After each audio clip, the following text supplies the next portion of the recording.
Hola.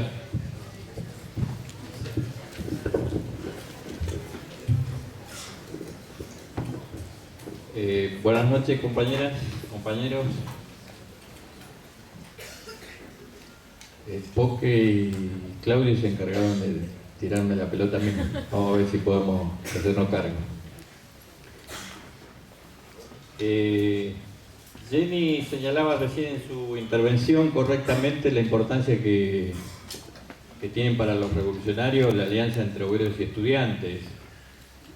con todo el potencial que esto significa de la unidad obrera estudiantil que tanto reivindicamos.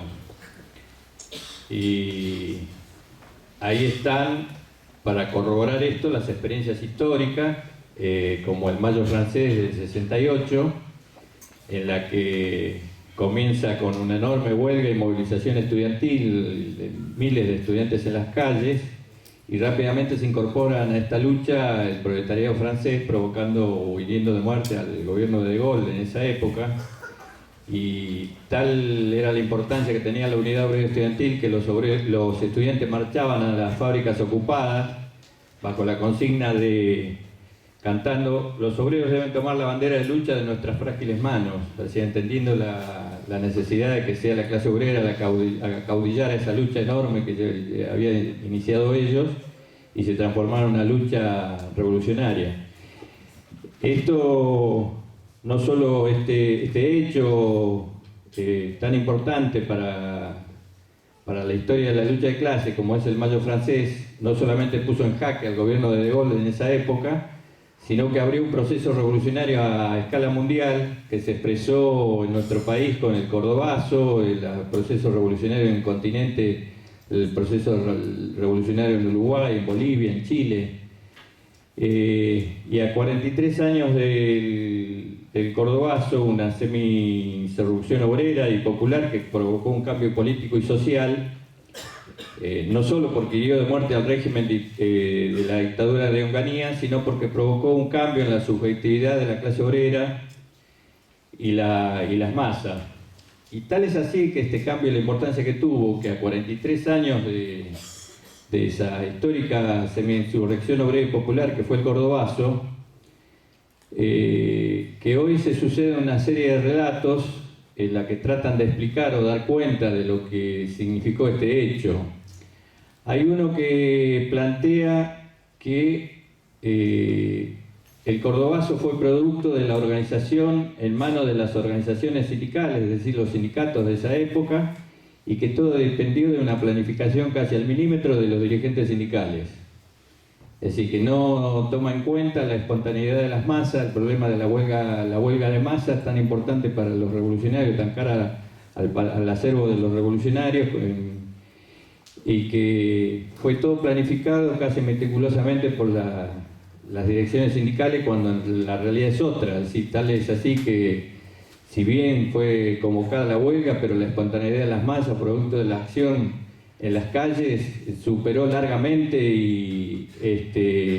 fueron superados en la intención que tenían los propios dirigentes sindicales, fue superada por las masas en las calles. ¿Y qué es lo que se busca con este relato, con esta visión? Tratar de justificar la actualidad, el papel que cumple la burocracia sindical, desconociendo el papel que jugaron las masas y los trabajadores en las calles.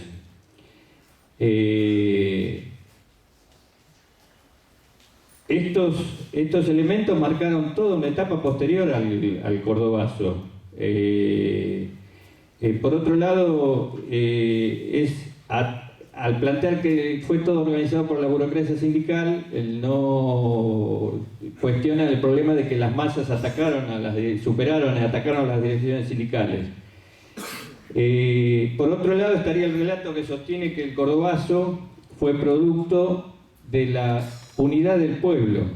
Es decir, que el odio a la dictadura había llevado a unir a la fila del pueblo y eso provocó una acción. Ese relato tiene más que ver con la ubicación del progresismo, del kirchnerismo hoy, para tratar de justificar de que tampoco la acción espontánea de las masas, la unidad obrera estudiantil, que jugó un papel clave, tampoco tuvo nada que ver, y que para justificar después lo que vino en la etapa posterior a la caída de la dictadura, de que en la democracia, el periodo abierto después de la caída de la dictadura de Onganía y la ida de los milicos con la vuelta al peronismo, no justificaban acciones de ese tipo y entonces que no hacía falta. Inclusive llegan a cuestionar que acciones de ese tipo, como las acciones llevadas adelante por el clasismo, todo el proceso que luego me voy a referir, la implicancia que tuvo en la vida política nacional y en el nivel de conciencia de las masas, no era necesario porque estaría atacando a la democracia, a un régimen concebido bajo los albores de la democracia que se recuperaba, entonces que no era necesario ese tipo de movilizaciones. ¿Y qué es lo que intentan legitimizar con este discurso? Es decir, la vuelta a la democracia y el tercer gobierno peronista, que es con el cual habían empezado a hacer la experiencia de las masas, porque lo que se abrió con el Cordobazo fue un proceso de una gran subjetividad en las masas, un avance y comenzar a destacar sectores de vanguardia que se expresaron como el Citrac-Citran, que fue uno de los artífices del Cordobazo, los sindicatos clasistas de Córdoba, que se extendió hacia el clasismo, ese proceso se extendió al correr de los años al clasismo y que después tuvo expresión en Villa Constitución, que llevó adelante las luchas importantes en el año 74 con lo que se conoció como el Villazo, y una de las acciones que dio el proletariado argentino más importante, como fueron el Rodrigazo y el surgimiento de las coordinadoras. Es decir, todo ese proceso que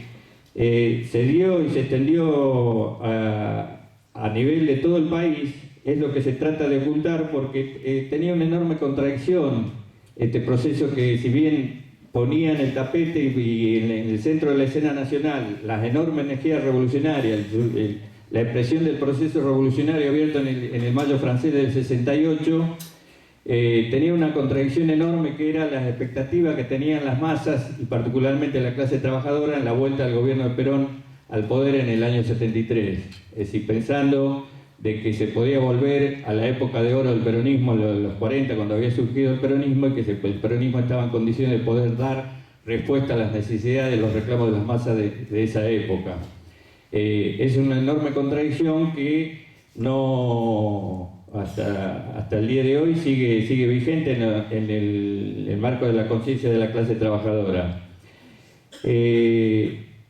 Y lo que no se veía por la contradicción y la confianza en las expectativas del gobierno de Perón, que lejos de venir a dar respuesta al reclamo de las masas y a profundizar ese ascenso revolucionario abierto con la semi-insurrección obrera y popular expresada en el Cordobazo, es que el gobierno de Perón volvía en el año 73 a frenar ese proceso. Era parte de un acuerdo de la política del régimen para traerlo a Perón de nuevo al país, para frenar ese ascenso revolucionario, porque no había posibilidades de que las organizaciones sindicales, el sistema de partidos vigente en ese momento, pudiera poner freno a ese ascenso obrero que se había abierto con el Cordobazo. O sea que, lejos de responder a las expectativas, el gobierno de Perón en el 73 venía a poner freno a ese ascenso obrero y a dar un giro a frenar precisamente. Tienen la contradicción histórica que Perón muere en el 74, el proceso vuelve, eso lleva a que el gobierno de Isabel provoque un ataque de masas con un intento de aplicar un plan económico conocido como el Rodrigazo, por el nombre del ministro de Economía de esa época, Celestino Rodrigo, que dio como respuesta, vuelve a poner en el centro de escena a las masas y a la clase trabajadora fundamentalmente, enfrentando ese proceso conocido como el Rodrigazo, que llevó a que centenares de miles de trabajadores se obligaran a la burocracia sindical a través de las comisiones de las coordinadoras que particularmente se habían conformado en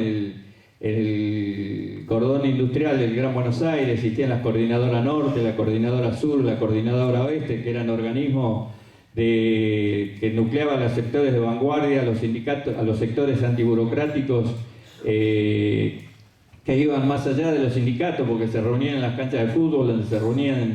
llegaban a reunir entre 4 o 5 mil activistas y luchadores que iban más allá de la frontera de los sindicatos, inclusive del sindicato, pero que tenían un límite más allá de todo el potencial que tenían un límite que se expresaba nada más que en las cuestiones reivindicativas frente al ataque para dar respuesta a los despidos. Se discutían en esas reuniones de las coordinadoras que se hacían en estadios de fútbol, cómo responder a los despidos, cómo responder frente a ataques parciales o acciones reivindicativas, que fue lo que obligó a la burocracia sindical a convocar a la huelga, que superó ampliamente y terminó con la caída de Rodrigo y la caída de López Rega, ya bajo el gobierno de Isabel, después de muerto Perón,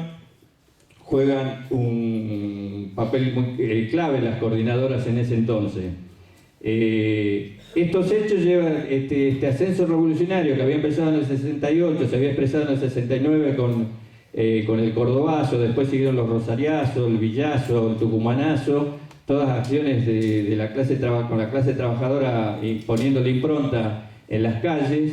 lleva a la conclusión de que al imperialismo y a la burguesía argentina, de que el plan de utilizar al peronismo para desviar el enorme ascenso obrero había fracasado, y entonces se deciden a dar el golpe genocida del 76 para frenar de cuajo, cortar de cuajo ese ascenso revolucionario, lo que explica por qué tanta hazaña que llevó a que desaparecieran 30.000 compañeros producto de la dictadura genocida del 76, y que casi el 60 al 70% de los compañeros desaparecidos eran activistas, trabajadores o dirigentes obreros y estudiantiles que eran parte y expresión de ese proceso.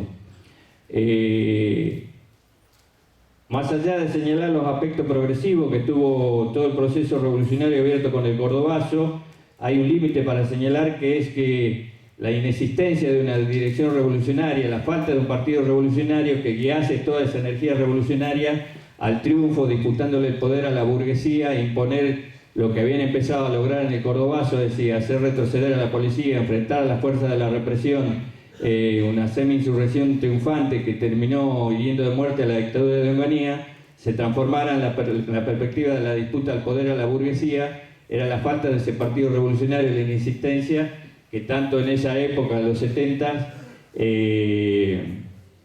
sigue siendo una debilidad que tiene la clase obrera de conjunto, no solo en nuestro país, sino a nivel internacional. Y en este marco de este proceso revolucionario, todos los que empezamos a militar en los años 70, que despertamos a la vida política al calor de ese ascenso revolucionario abierto con el Mayo francés, somos parte de una generación que vio a la clase trabajadora en alza, que la vio movilizada por miles en las calles. Yo hasta hace unos años atrás, cada vez que tenía que ir a alguna charla en la universidad a contar la historia de lo que era el cordobazo, cómo era la lucha de los 70, me costaba, tener que explicar lo que significaba la clase obrera en ascenso, movilizada por miles. Por ejemplo, utilizaba la figura de lo que había significado el Rodrigazo, en la que fueron, según los diarios de esa época, hablan de casi 200.000 personas, trabajadores movilizados en la Plaza de Mayo al grito de 14.250 o paro nacional. Yo explicaba que si uno, por ejemplo, se paraba en la 9 de julio y empezaba a pasar la columna de Lemata o de la UON, y pasaban de la seccional Vicente López, la seccional Ramos Mejía, la seccional Aedo, la seccional San Luis, podía estar una hora y media, y pasaban miles y miles de trabajadores, decenas de miles de trabajadores encolumnados detrás de las banderas de las seccionales de los sindicatos. Y lo que entramos a militar en los 70, vimos a la clase obrera en ese proceso de alza revolucionaria, de auge obrero, pero también fuimos parte del proceso de derrota que provocó la dictadura del genocida del 76, que se profundizó después con el alfonsinismo y el menemismo,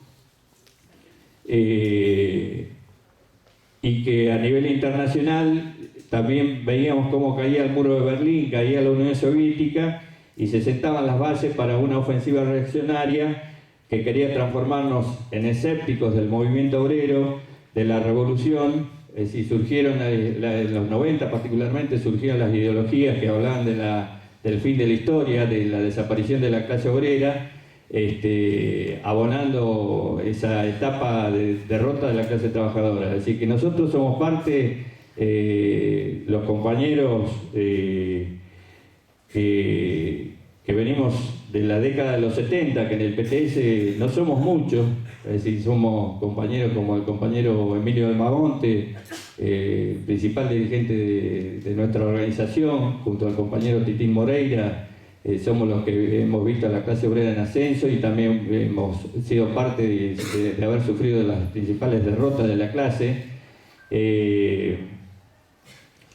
Y somos parte de ese pequeño núcleo de revolucionarios que venimos de los años 70 y que con gran parte de la juventud del MAS, a fines de los años 80, fundamos el PTS. Nosotros rompimos con el MAS a pesar de contar con miles de militantes. Era un partido que hacía actos y llenaba canchas de fútbol, tenía influencia en centenares de comisiones internas y cuerpos delegados, dirigía algunos sindicatos, pero que en el proceso de derrota de los años 90 se mostró como totalmente impotente para, por ejemplo, para enfrentar las privatizaciones menemistas. Nosotros siempre contamos para graficar esto de que, por ejemplo, entre el MAS y el Partido Comunista, en el gremio telefónico, en la lucha contra la privatización, contaban alrededor de 500 delegados o miembros de comisiones internas de las distintas reparticiones que tenía Entel en esa época. El sindicato de telefónico llaman a huelga, si mal no recuerdo, en la cancha de Ferro, me parece que era, o Atlanta. En la cancha de Atlanta, ahí el compañero Titín Moreira, que tiene más memoria que yo, me acota.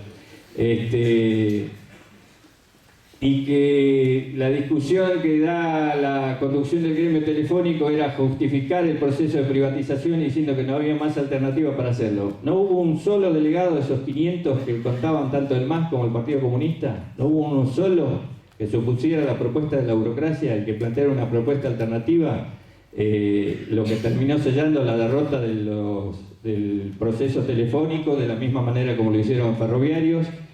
Y en ese proceso los compañeros de la universidad me planteaban de por qué no contaba el proceso de la lucha de la privatización del astillero. Es decir, porque la mayoría de los compañeros jóvenes que ingresaron al partido en los últimos años y algunos de los un poco más viejos que están en la juventud, que tienen 5 o 6 años, tampoco la conocen. Es decir, cómo a pesar de esa oleada, tomando un poco lo que planteaba el Poque, ¿no? Es decir, cuál es la ubicación de los militantes obreros revolucionarios y la influencia que tiene el partido en relación a la ubicación que pueden tener pequeñas fracciones o pequeños compañeros frente a los procesos de la lucha de clase. Me decían, contalo porque es un proceso que no lo conocen los compañeros. Es decir, yo cada vez que voy, o los compañeros del astillero cada vez que vamos a algún lugar, alguna reunión o algún plenario, cualquier actividad que se plantea la posibilidad de discutir la situación del movimiento obrero, tenemos una carta de presentación, es decir, de la cual nos sentimos absolutamente orgullosos. Es decir, nosotros somos trabajadores del astillero Río Santiago, de la ciudad de Ensenada, de la provincia de Buenos Aires, que tenemos el orgullo de ser la única empresa del Estado que Menem y Duhalde no pudieron privatizar. Y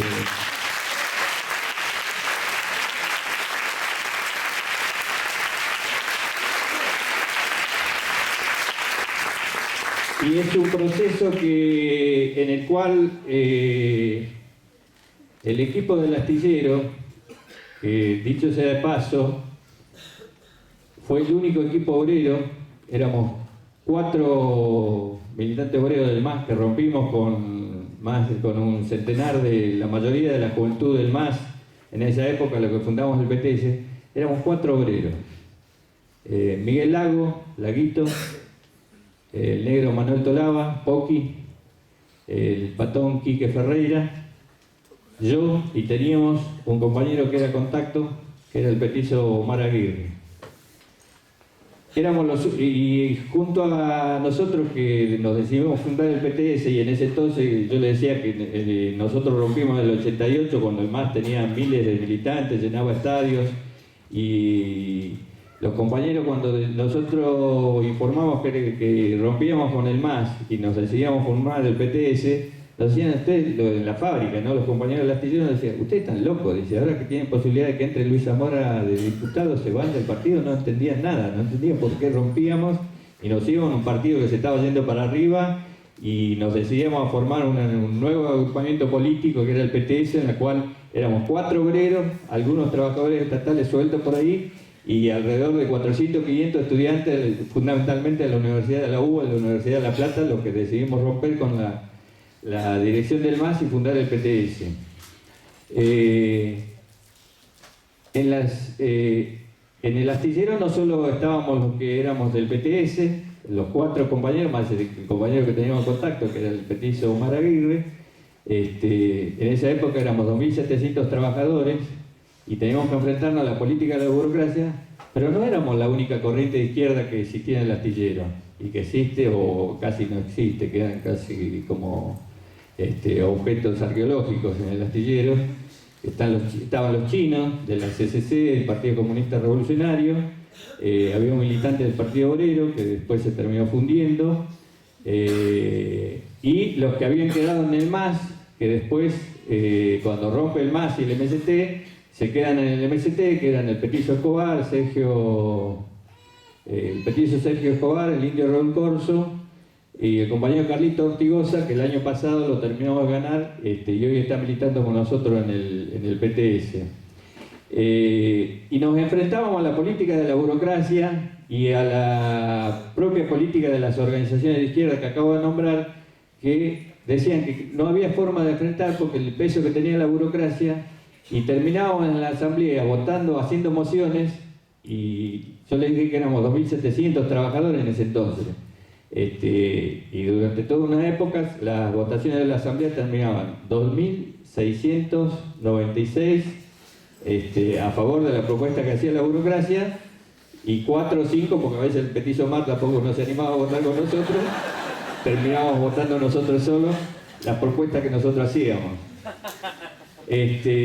Pero, ¿qué quiero explicar con esto? Que la ubicación o la participación de una organización revolucionaria, en este caso el PTS, que era el partido que teníamos detrás, y las firmes convicciones de que, a pesar de que las condiciones desfavorables y que teníamos toda la oleada en contra, el triunfo de las privatizaciones que dejaron a miles de trabajadores estatales en las calles, la entrega del patrimonio de los principales resortes de la economía y del patrimonio nacional a los monopolios extranjeros, con la privatización de las empresas estatales, nos llevó a nosotros una lucha enorme que duró varios años.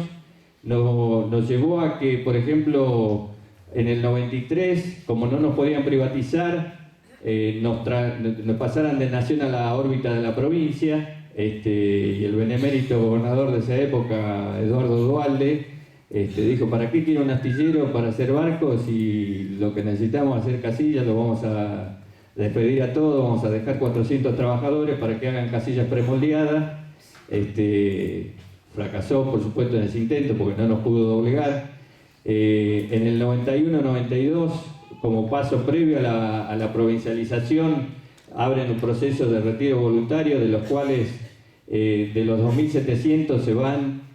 1.600 trabajadores, quedamos 1.100 resistiendo la ofensiva privatizadora. En ese marco, después de que nos pasan a la provincia del año 93, nos cortan el trabajo y nos pasamos 2 años vieron que los tropistas siempre hablamos de los días de perros, es decir, más que los perros eran una jauría de perros, esos 2 años que pasamos, porque el astillero parecía la colonia Monte de Oca. Imagínense 1.100 trabajadores que no trabajábamos, nos habían parado el trabajo, nos habían parado la construcción del único barco que teníamos, y cobrábamos cada 45 o 50 días sueldos que en esa época eran alrededor de 200 pesos, lo cual provocó a que hubiera muchos compañeros que perdían su familia porque era una situación insostenible. Estábamos sin trabajar, sin cobrar, sin perspectiva de saber a dónde íbamos. Y en ese papel, en ese sentido, nosotros, esa pequeña célula de 4 obreros con un compañero simpatizante que era el Petizo Omar, que después se incorporó a la fila del partido, supimos resistir y levantar una perspectiva que después, hasta el día de hoy, los compañeros reivindican, los compañeros viejos del astillero, de los 1100 que habíamos quedado resistiendo, deben haber alrededor de 300, 400, los que quedan de esa época. Hoy somos alrededor de 3100 trabajadores, o sea que mantuvimos el astillero abierto, impedimos la privatización por haber tenido una política, enfrentando la política a la burocracia, enfrentando la política de las organizaciones de izquierda que terminaban cediendo a la presión en contra enorme. Nos plantamos y que los compañeros reconozcan que, como dicen los viejos, el astillero está abierto gracias a los zurdos. Y cuando dice a los zurdos no hablaban de los chinos, no hablaban del Partido Obrero, no hablaban del MAS, que después fue el MST, sino que se referían a los compañeros. No es casual que los compañeros hayamos sido elegidos todos estos años, durante más de 30 años, como delegado en cada uno de los sectores, porque la particularidad que tiene el astillero es que mantiene un cuerpo delegado, que es la organización clave de base, que permitió llevar adelante la lucha contra los intentos de la burocracia, de los distintos gobiernos de Duhalde y de Menem que intentaron privatizarlo. ¿Por qué planteo esto? Es decir, porque los compañeros planteaban que era importante que los jóvenes que empiezan a acercarse a las ideas del trotskismo, a la fila del PTS, tienen que conocer cuáles son las tradiciones con las cuales este partido hace más de 20 años que viene intentando construirse como una alternativa revolucionaria, como una política revolucionaria. Es decir, porque ¿qué es lo que nos llevó a nosotros, por ejemplo, si tomamos el caso de la historia que le acabo de contar, del astillero, que después no solo fue la lucha de la privatización, en el año 95, como no nos podían derrotar, intentaron quebrar al cuerpo delegado, despidiendo a 13 de los principales delegados, en cuales nos encontrábamos, todos, salvo el Petizo Omar, que no era delegado, los 4 delegados del PTS, parte de los 13 delegados despedidos, que eran fundamentalmente los de las organizaciones de izquierda y algunos de una de las salas de la burocracia de ATE de la seccional. Fuimos a una huelga de 11 días, terminamos reincorporando, y ahí también los compañeros del partido, de ese pequeño equipo de 4 obreros, jugó un papel fundamental. Me acuerdo que las reuniones, estábamos despedidos, hacíamos en un bar que había a la salida del astillero, ahí se juntaba todo el cuerpo delegado, el activismo con la dirección del sindicato. Venía el Tano de Genaro diciendo que no había posibilidad de negociar, y decíamos no, nosotros no queremos negociar nada, los 13 adentro, ninguno, y eran reuniones donde estaban 200, 300 activistas que rodeaban esa reunión, y entonces tenían que escuchar lo que decían los burócratas de ATE, de la Verde, y escuchar. Y yo me acuerdo que uno de los momentos clave de la lucha que logra la reincorporación de los 13 compañeros despedidos, después de casi 11 días de huelga y de ocupación de la planta, el compañero Laguito, Miguel Ángel, estaba sentado en un rincón en el bar, con las piernas apoyadas en otra silla, y dice, no hay posibilidad de negociar, dice el Tano de Genaro. Y se hizo un silencio, y el compañero Laguito dice, pide la palabra. Dice, yo quiero decir una sola cosa. Voy a decir lo que dicen los obreros viejos de mi sector. Y se estiraba más, y estiraba más la pierna para adelante, y decía, los compañeros dicen que a nosotros, de adentro del astillero, nos van a sacar con los pies para adelante.